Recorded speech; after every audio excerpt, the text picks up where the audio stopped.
নিজে ভিক্ষা করে অন্যদের স্বপ্ন সাজিয়ে দিচ্ছেন এই ব্যক্তি। নিজে ভিক্ষা করেন, অথচ তার ছেলেমেয়েরা কেউ ডাক্তার, কেউ ইঞ্জিনিয়ার, কেউ নার্স, কেউ বা হাইকোর্টের আইনজীবী। পূর্ব মেদিনীপুরের ভগবানপুর 2 ব্লকের পাউশি গ্রামের এই বয়স্ক মানুষটার গল্প শুনলে চোখে জল আসবে। নাম বলরাম করণ। নেশা অনাথ শিশুদের জীবন গড়ে দেওয়া, তাদের জীবনকে নতুন স্বপ্নে সাজিয়ে দেওয়া। তাই নিজে ভিক্ষা করে হাজার হাজার অনাথ ছেলে মেয়েদের জীবন গড়ে দিয়েছেন তিনি। বলরাম বাবুর এই পথ চলা শুরু হয়েছিল আজ থেকে প্রায় 30 বছর আগে। আমি আমাদের একটা ওষুধের দোকান ছিল, ওষুধের দোকানে মাল করতে গিয়ে একটা বাচ্চাকে বড় বাড়িতে অনুষ্ঠান হচ্ছে কুড়িয়ে খেতে দেখি। খুঁজে দেখেছিলাম যে বাবা এই বাচ্চাকে কেউ ছিল না। একটা বাচ্চার বাবা না থাকলে সে কী অবস্থাতে থাকতে পারে সেইটা অনুভব করে ওই বাচ্চাটাকে বাড়িতে নিয়ে আসি। তার রাস্তার পাশে আস্তাকুড়িতে এক শিশুকে এঁটো খাবার খুঁজে খাচ্ছে দেখে, এরকম দৃশ্য দেখে বহু মানুষ পাশ কাটিয়ে চলে যায়, কিন্তু বলরাম করণ পারেননি। খোঁজ নিয়ে জানেন শিশুটি অনাথ।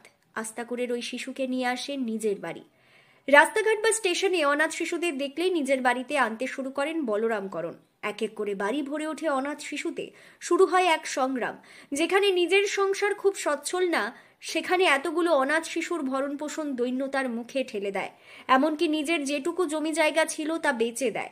তাতেও এতগুলো শিশুর ভরণ পোষণ সম্ভব হয়ে ওঠেনি। অগত্যা নিজের ছোট্ট ঔষধ দোকান বেচে দেওয়ার সিদ্ধান্ত নেন। নিজের জমি জায়গা এবং ঔষধ দোকান বেচে ছোট একটি আশ্রম গড়ে তোলেন অনাথ শিশুদের জন্য। যখন এক দুটো চাল ভিক্ষা করছি তখন আমাকে 50,000 টাকা দিয়ে বাচ্চাদের থাকার জন্য মহানন্দ ভবন, সোনাদা ভবন এবং ইন্দুরাই ভবন তৈরি করার জন্য সহযোগিতা করলেন। তারপরে বিভিন্ন মানুষের সহযোগিতা, সরকার, বিভিন্ন স্বেচ্ছাসেবী সংগঠন এবং বিভিন্ন কোম্পানি তাদের সহযোগিতাতে আমরা এখন বীরভূম, পূর্ব মেদিনীপুর, বর্ধমান। সময়ের সঙ্গে সঙ্গে বাড়তে থাকে অনাথ শিশুর সংখ্যা, আর তাতেই তাদের খাদ্য সংস্থান জোগাড় করা কার্যত দুরূহ হয়ে ওঠে। নিজের হাতে গড়ে তোলা অনাথ আশ্রমের শিশুদের জন্য ভিক্ষাবৃত্তি বেছে নেয় বলরাম করণ। নিজের গ্রাম পাউশিতে বাড়ি বাড়ি চাল সংগ্রহের জন্য রেখে আসেন ভান্ডার, আর আবেদন করেন প্রত্যেক বাড়ির মায়েরা যেন তার অনাথ শিশুদের জন্য এই ভান্ডারে প্রতিদিন 1 মুঠো করে চাল দেন। গ্রামের মানুষেরা ফিরিয়ে দেয়নি বলরাম করণকে। দীর্ঘ 1 দশক ধরে গ্রামের মানুষের সাহায্যে অনাথ আশ্রমের শিশুদের অন্ন সংস্থানের সমস্যা দূর হয়। অনাথ শিশুদের পড়াশোনা বা বিভিন্ন হাতের কাজ পারদর্শী করে তোলেন তিনি। বর্তমানে বিভিন্ন মানুষ এবং কোম্পানির সহায়তায় পাউশিতে বলরাম করণ গড়ে তুলেছেন অবৈতনিক স্কুল থেকে অনাথ শিশুদের রাখার ঘরবাড়ি।